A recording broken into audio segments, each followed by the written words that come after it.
Rich dad poor dad Robert T Kiyosaki by पुकू readers. अध्याय 3। सबक 2। पैसे की समझ क्यों सिखाई जानी चाहिए। 1990 में मेरे सबसे अच्छे दोस्त माइक ने अपने डैडी का लंबा चौड़ा कारोबार संभाल लिया है और उसे अपने डैडी से ज़्यादा कामयाबी मिल रही है। हम एक दूसरे से साल में एक दो बार गोल्फ कोर्स पर मिलते हैं। वह अब उसकी पत्नी इतने अमीर हैं कि आप इसकी कल्पना भी नहीं कर सकते।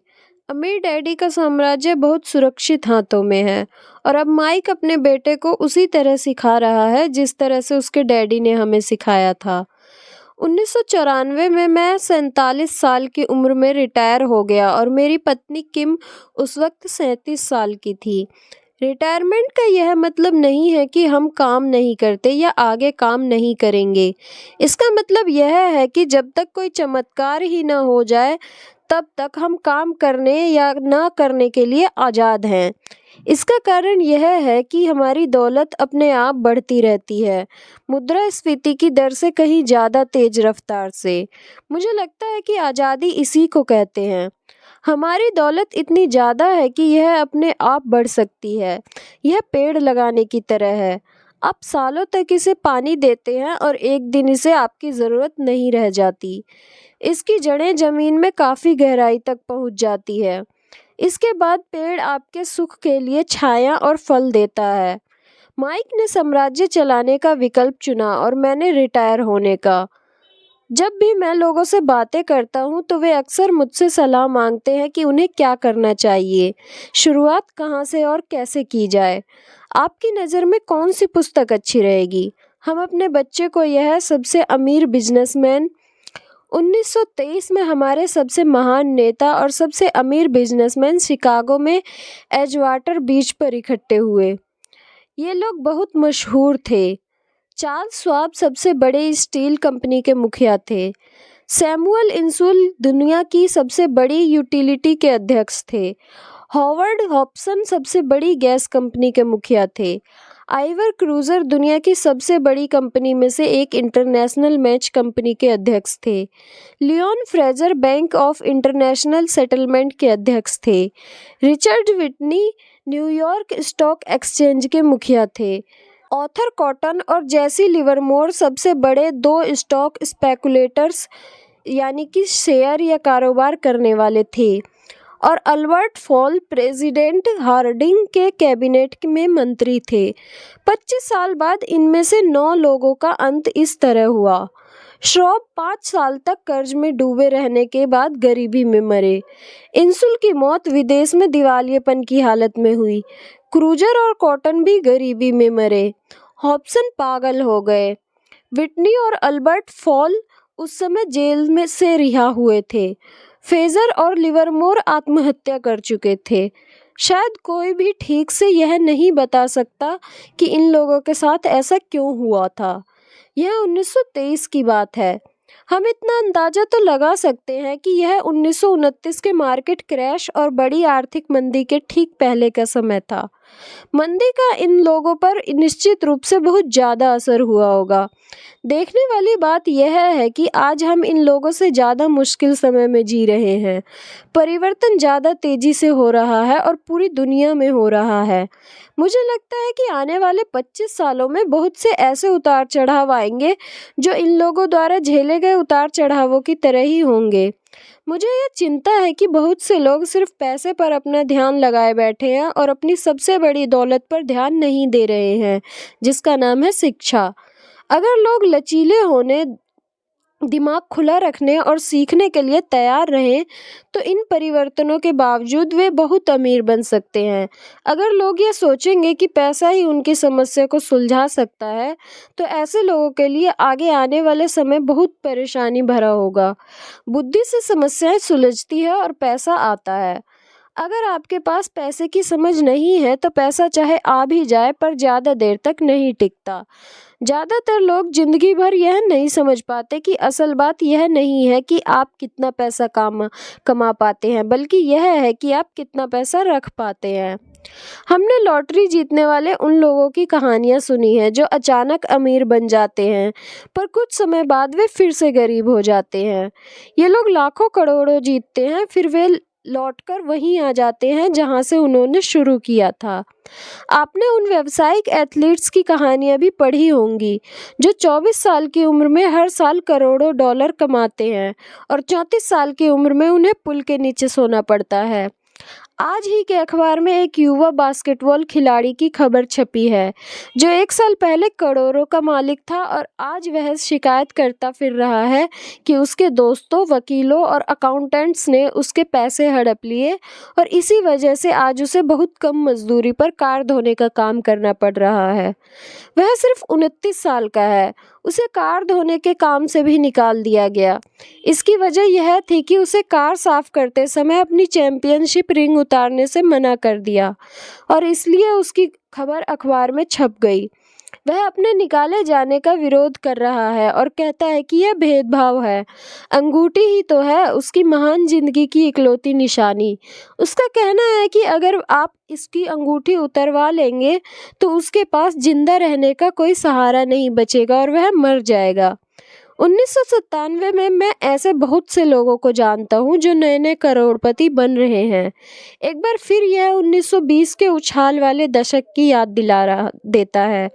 हालांकि मैं खुश हूं कि इतने ज़्यादा लोग अमीर बनते जा रहे हैं, परंतु मैं उन्हें चेतावनी देना चाहता हूं कि लंबे समय में यह महत्वपूर्ण नहीं है कि आपने कितना पैसा कमाया, बल्कि यह है कि आपने कितना पैसा रखा और आपने कितनी पीढ़ियों तक उस पैसे को सहेजा।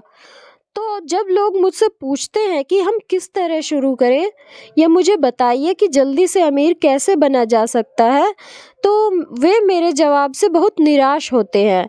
मैं उन्हें सिर्फ यही कहता हूँ कि मेरे अमीर डैडी ने मुझसे बचपन में कहा था, अगर तुम अमीर बनना चाहते हो तो तुम्हारे पास पैसे की समझ होनी चाहिए। जब भी मैं अमीर डैडी से मिलता था, यह विचार मेरे दिमाग में हर बार ठोका खा जाता था। जैसे मैंने कहा, मेरे पढ़े लिखे डैडी हमेशा किताबें पढ़ने के फ़ायदे बताते रहते थे। दूसरी तरफ मेरे अमीर डैडी वित्तीय साक्षरता या पैसे की समझ विकसित करने पर जोर देते थे। अगर आप एम्पायर स्टेट बिल्डिंग बनाने जा रहे हैं तो सबसे पहले आपको एक गहरा गड्ढा खोदना पड़ेगा और एक मजबूत नींव डालनी होगी। अगर आप किसी उपनगर में एक घर बनाने जा रहे हैं तो आपको सिर्फ 6 इंच का कंक्रीट का स्लैब डालना होगा। ज़्यादातर लोग अमीर बनने के चक्कर में 6 इंच के स्लैब पर एम्पायर स्टेट बिल्डिंग खड़ी करना चाहते हैं। हमारा स्कूल सिस्टम उस जमाने का है जब खेती किसानी ही अर्थव्यवस्था का आधार थी। आज भी यह बिना नींव के घरों में भरोसा करता है। धूल का फर्श आज भी लोकप्रिय है, इसलिए स्कूल से निकलने वाले बच्चे की कोई आर्थिक नींव नहीं होती है। एक दिन जब उन्हें नींद नहीं आती और वे कर्ज में डूब जाते हैं तो वे अमेरिकी सपने को देखते हैं और यह फैसला करते हैं कि पैसे की जो समस्या उनके सामने खड़ी है उसे अमीर होकर ही सुलझाया जा सकता है। इमारत बनाना शुरू हो जाती है। यह तेजी से ऊपर बढ़ती है और जल्दी ही एम्पायर स्टेट बिल्डिंग के बजाय हमारे पास सबर्बिया का लीनिंग टावर होता है। हमारी रातों की नींद एक बार फिर उड़ जाती है। माइक और मेरे लिए दोनों ही विकल्प संभव थे क्योंकि हमारी आर्थिक नींव मजबूत थी और पैसे की समझ हमें बचपन से ही सिखाई गई थी। देखा जाए तो अकाउंटिंग शायद दुनिया का सबसे बोरिंग विषय है। यह बहुत उलझन भरा विषय भी है, परंतु अगर आप लंबे समय तक अमीर बने रहना चाहते हैं तो यह सबसे महत्वपूर्ण विषय भी है। सवाल यह है कि आप इस बोरिंग और उलझन भरे विषय को अपने बच्चे को किस तरह सिखा सकते हैं। इस सवाल का जवाब इसे आसान बनाकर पहले इसे तस्वीर के जरिए सिखाएं। अमीर डैडी ने माइक और मेरे लिए एक मजबूत आर्थिक नींव डाली थी। चूंकि हम लोग छोटे बच्चे थे, इसलिए उन्होंने हमें सिखाने का एक आसान तरीका इजाद किया। सालों तक वे केवल चित्र बनाते रहे और उनके साथ शब्दों का इस्तेमाल करते हमें समझाते रहे। जब माइक और मैंने उन आसान डायग्राम्स की मदद से आर्थिक शब्दावली और पैसे के खेल को समझ लिया तो इसके कई साल बाद अमीर डैडी ने अंकों को जोड़ना शुरू किया। आज माइक को जितने अकाउंटिंग विश्लेषण की ज़रूरत है वह उससे भी कहीं सूक्ष्म और जटिल विश्लेषण कर सकता है। उसके पास $10 अरब का साम्राज्य है। मैं इतना ज़्यादा जटिल विश्लेषण नहीं करता क्योंकि मेरा साम्राज्य छोटा है, परंतु हम दोनों की ही नींव आसान नींव थी। आगे आने वाले पृष्ठों में मैं आपके सामने वही आसान से चित्र खींचूंगा जो माइक के डैडी ने हमारे लिए खींचे थे। हालांकि वे आसान हैं, परंतु इन चित्रों के सहारे उन्होंने दो छोटे बच्चों को ठोस और गहरी नींव पर दौलत का बड़ा महल बनाना सिखाया। नियम 1, आपको संपत्ति यानी एसेट और दायित्व लायबिलिटीज का अंतर पता होना चाहिए और हमेशा संपत्ति ही खरीदनी चाहिए। अगर आप अमीर बनना चाहते हैं तो आपको बस इतना ही जानने की ज़रूरत है। यह पहला नियम है, यही इकलौता नियम है। यह बहुत आसान लगता है, परंतु ज़्यादातर लोगों को यह पता ही नहीं है कि यह नियम कितना महत्वपूर्ण है। ज़्यादातर लोगों पैसे की समस्याओं में सिर्फ इसलिए उलझे रहते हैं क्योंकि उन्हें यह पता ही नहीं होता कि संपत्ति और दायित्व में क्या फ़र्क होता है। अमीर लोग संपत्ति इकट्ठी करते हैं, गरीब और मध्यवर्गीय लोग दायित्व इकट्ठे करते हैं। और मज़े की बात यह है कि उन लोगों को यह लगता है कि वे संपत्ति इकट्ठी कर रहे हैं। जब अमीर डैडी ने माइक और मुझे यह बताया तो हमने सोचा कि वे मजाक कर रहे हैं। हम दो बच्चे अमीर बनने का रहस्य जानने के लिए इतने हैरान परेशान थे, जबकि उसका जवाब इतना आसान था। यह इतना आसान था कि हमें इस बात पर सोचने के लिए बहुत देर तक ठहरना पड़ा। संपत्ति क्या होती है? माइक ने पूछा। अभी उस बारे में चिंता मत करो, अमीर डैडी ने कहा। अभी सिर्फ इस विचार को अपने दिमाग में घुस जाने दो। अगर तुम इसे आसानी से समझ सकते हो तो तुम्हारी ज़िंदगी की एक योजना होगी और तुम्हें ज़िंदगी भर पैसे की कभी दिक्कत नहीं आएगी। यह आसान है, इसलिए इसे अनदेखा कर दिया जाता है। आपका मतलब है कि हमें बस इतना ही जानने की ज़रूरत है कि संपत्ति क्या है? यह जानने के बाद हम उसे हासिल कर लें और अमीर बन जाए? मैंने पूछा। अमीर डैडी ने हामी भरी। हाँ, यह इतना ही आसान है। अगर यह इतना आसान है तो फिर हर आदमी अमीर क्यों नहीं बन जाता? मैंने पूछा। अमीर डैडी मुस्कुराए। क्योंकि लोग संपत्ति और दायित्व में फ़र्क नहीं कर पाते। मुझे याद है मैंने पूछा था, वयस्क लोग इतने मूर्ख कैसे हो सकते हैं? अगर यह इतना आसान है और इतना महत्वपूर्ण है तो हर कोई इसे जानना या खोजना क्यों नहीं चाहता? संपत्ति और दायित्व क्या होते हैं? यह समझने में अमीर डैडी को बस कुछ ही मिनट लगे। बड़े लोगों को यह नियम समझाने में मुझे बहुत कठिनाई होती है। क्यों? क्योंकि बड़े लोग ज़्यादा स्मार्ट होते हैं। मैंने अक्सर देखा है कि ज़्यादातर लोग आसान विचारों को नहीं समझ पाते। इसका कारण यह है कि उनकी शिक्षा अलग तरह से हुई है। उन्हें दूसरे प्रोफेशनल्स ने पढ़ाया है, जैसे bankers, accountants, real estate agents, financial planners इत्यादि। ज़्यादातर बड़े लोगों के सामने मुश्किल यह होती है कि उन्हें बहुत कुछ भूलना पड़ता है और एक बार फिर से बच्चा बनना पड़ता है। एक समझदार वयस्क को अक्सर ऐसा लगता है कि आसान परिभाषा पर ध्यान देना मूर्खता है। अमीर डैडी किस सिद्धांत में यकीन करते थे? Keep it simple stupid. मूर्ख, इसे आसान ही रहने दो।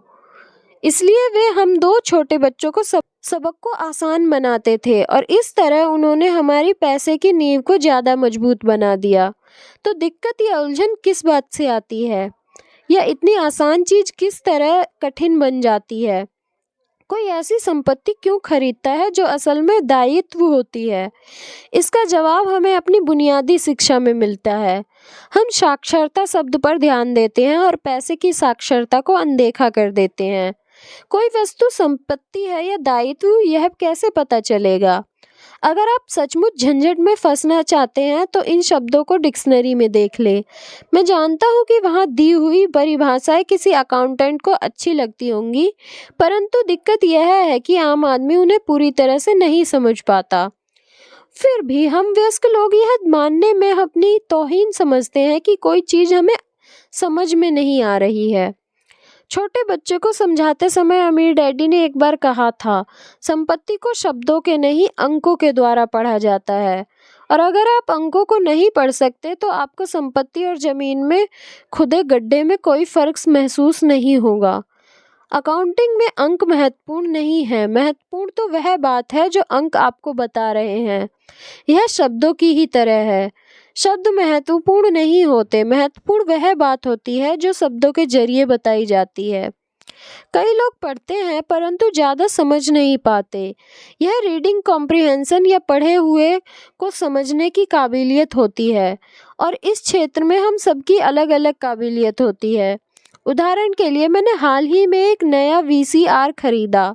इसके साथ निर्देशक पुस्तिका भी थी जिसमें समझाया गया था कि आपने वीसीआर को किस तरह प्रोग्राम किया जाता है। मैं शुक्रवार की शाम को आने वाले अपने फेवरेट टीवी शो की रिकॉर्ड करना चाहता था, पर उस निर्देश पुस्तिका को पढ़ते पढ़ते मैं पागल हो गया। मुझे दुनिया में कोई भी काम इतना मुश्किल नहीं लग रहा था जितना कि अपने वीसीआर को प्रोग्राम करना। मैं शब्दों को पढ़ सकता था परंतु इसके बावजूद मुझे समझ में कुछ भी नहीं आ रहा था। मुझे शब्दों को पहचानने में ए मिल रहा था परंतु उन्हें सुलझाने में मुझे एफ मिल रहा था। और यदि ज़्यादातर लोगों के साथ पैसे के मामले में होता है और यही ज़्यादातर लोगों के साथ पैसे के मामले में होता है। अगर आप अमीर बनना चाहते हैं तो आपको अंकों को पढ़ना और उन्हें समझना आना चाहिए। मैंने अपने अमीर डैडी से यह हज़ारों बार सुनी है और मैंने यह भी सुना है अमीर लोग संपत्ति इकट्ठी करते हैं जबकि गरीब और मध्यवर्गीय लोग दायित्व इकट्ठे करते हैं। यहाँ यह बताया जा रहा है कि संपत्ति और दायित्व में क्या फ़र्क होता है। ज़्यादातर अकाउंटेंट्स और फाइनेंशियल प्रोफेशनल्स परिभाषाओं पर आपस में सहमति नहीं होते, परंतु यह आसान चित्र या रेखा चित्र दो छोटे बच्चों के लिए मजबूत वित्तीय नींव डालने में बड़े काम आते हैं। बहुत छोटे बच्चे को सिखाने के हिसाब से अमीर डैडी ने हर चीज़ को बहुत आसान बनाए रखा और जहाँ तक बन पड़ा उन्होंने चित्र या रेखा चित्र का प्रयोग ज़्यादा किया, शब्दों का उपयोग कम से कम किया और अंकों का तो कई वर्षों तक इस्तेमाल ही नहीं किया। यह एक संपत्ति का कैश फ्लो पैटर्न है जो कि कुछ इस तरह से दिया गया है जैसा कि आप देख सकते हैं स्क्रीन पर। राइट साइड का चित्र बॉक्स एक इनकम स्टेटमेंट है जिसे अक्सर लाभ और हानि का स्टेटमेंट भी कहा जाता है। यह आमदनी और खर्च बताता है, आने वाला पैसा और जाने वाला पैसा। राइट साइड का चित्र बैलेंस शीट है। इसे इसलिए यह कहा जाता है क्योंकि इसमें संपत्ति और दायित्व को एक साथ मिलाकर देखा जाता है, यानी उन्हें बैलेंस किया जाता है। कुछ लोग जिनमें पैसे की समझ नहीं होती इनकम स्टेटमेंट और बैलेंस शीट के बीच के संबंध को नहीं जानते। यह संबंध जानना बहुत ज़रूरी है। पैसे की तंगी की असली वजह यह होती है कि लोग संपत्ति और दायित्व के बीच अंतर को ठीक से नहीं समझ पाते। अक्सर इन दोनों शब्दों की परिभाषाएं भी समस्या खड़ी कर देती है। अगर आपको दुविधा में पढ़ना अच्छा लगता है तो आप शब्दकोश उठाकर उसमें संपत्ति और दायित्व शब्दों का मतलब देख लें। अब इन परिभाषाओं का मतलब अकाउंटेंट को तो अच्छी तरह समझ में आ सकता है, परंतु आम आदमी के लिए यह वैसी ही बात हो गई जैसे परिभाषा का मतलब मैंडेरिन जैसी किसी विदेशी भाषा में लिखा गया हो। आप परिभाषा में लिखे हुए शब्दों को तो पढ़ सकते हैं परंतु उन्हें अच्छी तरह समझना कठिन है। इसलिए जैसा मैंने पहले कहा था, मेरे अमीर डैडी ने हमेशा दोनों बच्चों को यह आसान परिभाषा सिखाई। संपत्ति वह होती है जो आपकी जेब में पैसा डालती है। अच्छी, आसान और उपयोग में आने वाली परिभाषा। यह एक दायित्वों का कैश फ्लो पैटर्न है जो कि स्क्रीन पर दिखाया जा रहा है। अब चूंकि संपत्ति और दायित्व को चित्र से समझा दिया गया है इसलिए शब्दों में दी गई परिभाषा को समझना ज़्यादा आसान होगा। संपत्ति वह चीज़ है जो मेरी जेब में पैसे डालती है। दायित्व वह चीज़ है जो मेरी जेब से पैसे निकालती है। वास्तव में आपको इतना ही जानने की ज़रूरत है। अगर आप अमीर बनना चाहते हैं तो आप जिंदगी भर संपत्ति खरीदते रहिए। अगर आप गरीब या मध्यवर्गीय आदमी बनना चाहते हैं तो आप दायित्व खरीदते रहिए। इसके बीच के फ़र्क को न जानने से ज़्यादातर लोग जीवन भर पैसे की तंगी से परेशान रहते हैं। पैसों के लिए आदमी इसलिए परेशान होता रहता है क्योंकि वह ना तो शब्दों को समझ पाता है और ना ही अंकों को। जिन लोगों के सामने पैसे की मुश्किलें आ रही हैं उन्हें यह समझ लेना चाहिए कि शब्दों या अंकों में ऐसा कुछ है जिसे वे पढ़ नहीं पा रहे हैं। कोई चीज़ ठीक से उनकी समझ में नहीं आ रही है। अमीर लोग इसलिए अमीर होते हैं क्योंकि इस मामले में वे पैसे की तंगी से परेशान लोगों से ज़्यादा समझदार होते हैं। तो अगर आप अमीर बनना चाहते हैं और अपनी दौलत को बनाए रखना चाहते हैं तो पैसे की साक्षरता और समझदारी महत्वपूर्ण है, शब्दों में भी और अंकों में भी। चित्रों में जो तीर लगे हैं वे पैसे के बहाव यानी कैश फ्लो को बताते हैं। ध्यान रखिए, सिर्फ अंकों से पूरी बात समझ में नहीं आती है और सिर्फ शब्दों से भी पूरी बात समझ में नहीं आती है। महत्व तो पूरी कहानी का होता है। किसी वित्तीय रिपोर्ट में अंकों को पढ़ना प्लॉट का या कहानी ढूंढने की तरह है। पैसा कहाँ जा रहा है, इस बात की कहानी। 80% परिवारों की पैसे की कहानी यह होती है कि वे अमीर बनने के लिए कड़ी मेहनत करते जाते हैं। इसका कारण यह नहीं है कि वे पैसा नहीं कमाते। असली कारण यह है कि वे जिंदगी भर संपत्ति की जगह दायित्व खरीदते रहते हैं। उदाहरण के तौर पर यह एक गरीब आदमी या घर पर रहने वाले नौजवान का कैश फ्लो पैटर्न है, जो कि आप चित्र में देख पा रहे हैं, और यह मध्य वर्गीय आदमी का कैश फ्लो पैटर्न है, जो कि आप कुछ इस तरह से चित्र में देख सकते हैं। संपत्ति वह चीज है जो मेरी जेब में पैसे डालती है। दायित्व यह चीज है जो मेरी जेब से पैसे निकालती है। वास्तव में आपको इतना ही जानने की जरूरत है। जैसा कि आप इन चित्रों में देख सकते हैं, ये सभी चित्र बहुत ज़्यादा सरल बना दिए गए हैं। हम में से एक को जिंदा रहने के लिए खर्च करना पड़ता है। हम सभी को रोटी, कपड़े और मकान की ज़रूरत होती है। चित्र यह बताते हैं कि गरीब, मध्यवर्गीय और अमीर आदमी की जिंदगियों में पैसा किस तरह आता जाता है। कैश फ्लो पूरी कहानी बता देता है। इस कहानी में यह बताया जाता है कि वह आदमी अपने पैसे का किस तरह इस्तेमाल करता है। एक बार पैसा हाथ में आ जाने के बाद वह उस पैसे को क्या करता है।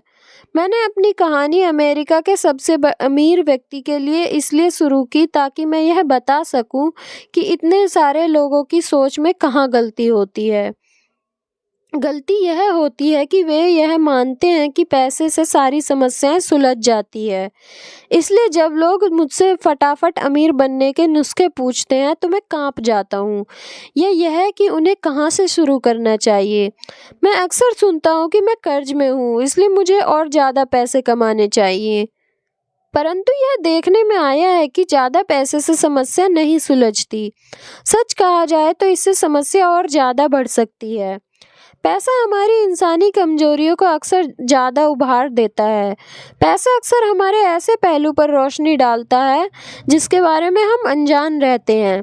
इसलिए अगर किसी आदमी को अचानक बहुत सी दौलत मिल जाए, जैसे पैतृक संपत्ति, तनख्वाह में भारी बढ़ोतरी या उसकी लॉटरी लग जाए, तो पैसा मिलने के कुछ समय बाद वह अपने पुराने हाल में पहुंच जाता है, और कई बार तो उससे भी बुरे हाल में।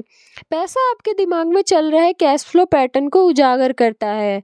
अगर यह पैटर्न ऐसा है कि अपनी पूरी कमाई खर्च करनी है, तो इस बात की बहुत संभावना है कि आपकी आमदनी बढ़ेगी तो आपका खर्च अपने आप बढ़ जाएगा। इसलिए यह कहावत सही है, मूर्ख और आपके पैसे से शानदार दावतें होती है। मैंने यह कई बार कहा है कि हम स्कूल इसलिए जाते हैं ताकि हम शैक्षणिक और व्यावसायिक काबिलियत को हासिल कर सकें। निश्चित रूप से यह दोनों बहुत ही महत्वपूर्ण हैं। हमारी व्यावसायिक काबिलियत के कारण ही हम पैसा बनाना सीखते हैं। 1960 के दशक में जब मैं हाई स्कूल में था, यह माना जाता था कि अगर कोई पढ़ने लिखने में अच्छा है तो वह होनहार विद्यार्थी आगे जाकर डॉक्टर बनेगा। अक्सर उस बच्चे से यह नहीं पूछा जाता था कि वह डॉक्टर बनना चाहेगा, यह मान लिया जाता था। इसका कारण यह था कि इस धंधे में सबसे ज़्यादा पैसा नजर आता था। आज डॉक्टरों के सामने पैसे के बहुत से संकट हैं जो भगवान ना करे किसी और के सामने हो। बीमा कंपनियां इस व्यवसाय पर काबू किए हैं, सरकार भी दखल दे रही है और अदालतों में मुआवजे के केस दायर हो रहे हैं इत्यादि। आज बच्चे बास्केटबॉल स्टार बनना चाहते हैं, टाइगर वुड्स की तरह गोल्फ बनना चाहते हैं, कंप्यूटर विशेषज्ञ बनना चाहते हैं, movie star, rock star, beauty queen या वॉल स्ट्रीट पर ट्रेडर बनना चाहते हैं। इसलिए क्योंकि अब दौलत, शोहरत और इज्जत इन्हीं जगहों पर है। इसी कारण स्कूल में बच्चों को अच्छा पढ़ने के लिए प्रेरित करना मुश्किल हो गया है। वे जानते हैं कि व्यावसायिक सफलता का शैक्षणिक सफलता से कोई संबंध नहीं होता, जैसा कभी हुआ करता था। चूंकि विद्यार्थियों में स्कूल छोड़ते समय पैसे की कोई समझ नहीं होती है, इसलिए करोड़ों पढ़े लिखे लोग अपने कारोबार में तो सफल हो जाते हैं, परंतु वे पैसे की तंगी से जूझते रहते हैं। वे और ज़्यादा मेहनत करते हैं, परंतु अपनी समस्याओं से जीत नहीं पाते। उनकी शिक्षा में कमी यह नहीं है कि उन्हें पैसा कमाना नहीं सिखाया गया, बल्कि यह है कि उन्हें पैसा खर्च करने का तरीका नहीं सिखाया गया। पैसा बनाने के बाद उसे किस तरह इस्तेमाल किया जाए और उसे किस तरह संभाला जाए, इसे पैसे की समझ कहते हैं। पैसा एक बार कमाने के बाद उसका क्या किया जाए, इसे अपने पास कितने लंबे समय तक रोका जाए और अपने पैसे से कड़ी मेहनत कैसे करवाई जाए, ज़्यादातर लोग यह नहीं बता पाते कि उनकी पैसे की तंगी का कारण क्या है। ऐसा इसलिए होता है क्योंकि उनमें कैश फ्लो की समझ नहीं होती। कोई आदमी बहुत पढ़ा लिखा हो सकता है, अपने कारोबार में सफल हो सकता है, परंतु हो सकता है उसमें पैसे की बिल्कुल भी समझ ना हो। ऐसे लोग अक्सर ज़रूरत से ज़्यादा कड़ी मेहनत करते हैं, क्योंकि उन्होंने कड़ी मेहनत करना तो सीखा है, परंतु पैसे से अपने लिए कड़ी मेहनत करवाना नहीं सीखा।